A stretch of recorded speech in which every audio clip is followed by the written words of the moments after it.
Growing up, writing was never my strong suit. Although I exceeded more in math and science, I didn't think I was that terrible of a writer. Throughout high school, I never really got horrible grades and always tried my hardest on every assignment. My papers were mostly A or B work, and truth be told, I really didn't mind writing my thoughts and analysis on paper. That was until my senior year of high school. I will never hate a class again, ever, as much as I hated my honors world lit class.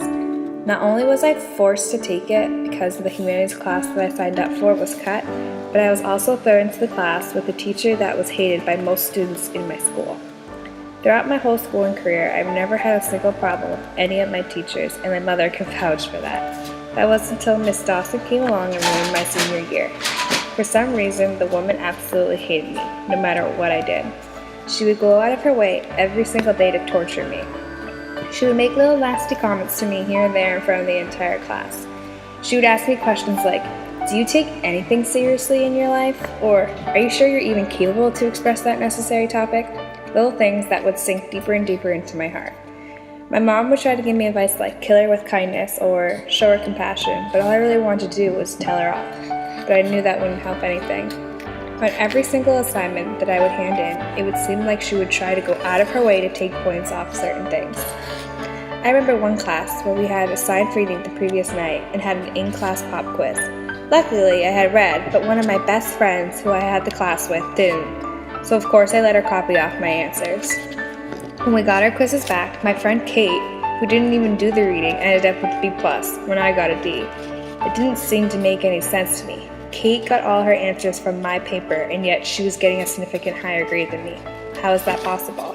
When I approached her to ask her why I had gotten so many points off, her reply was, "It was obvious to me that you didn't do the reading." I remember there was an assignment where we had to make a movie poster that was related to our senior investigation topic.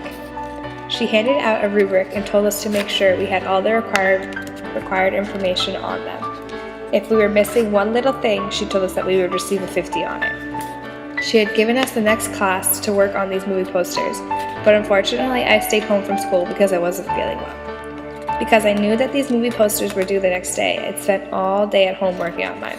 I'd spent hours and hours making it perfect, knowing that all the required information would be on it and there was no way Miss Dawson could take points off it. My mom even helped me perfect it. But sure enough, I passed my movie poster in and got a 50% on it, because in the class where I wasn't there, she added that we had to have "coming to a theater near you" on the top. Miss Dawson hated me so much that it got to the point where I didn't even want to put in the effort of writing an essay because I knew that I was just going to get a horrible grade on it. No matter how many revisions I did, I never got above a 70 on any of my papers. It got to the point near the end of the year where I lost all motivation to do anything for this class. I was receiving a 2-letter grade difference from all my other classes, but I was working twice as hard and twice as much effort into it. I just didn't care anymore. She took my confidence in my writing, stomped on it a few times, and then dragged it through the mud. Since then, I really never felt the same way about writing as I did previous to the class.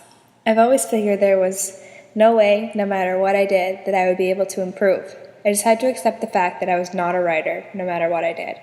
And it's sad to think that I have a teacher to thank for that.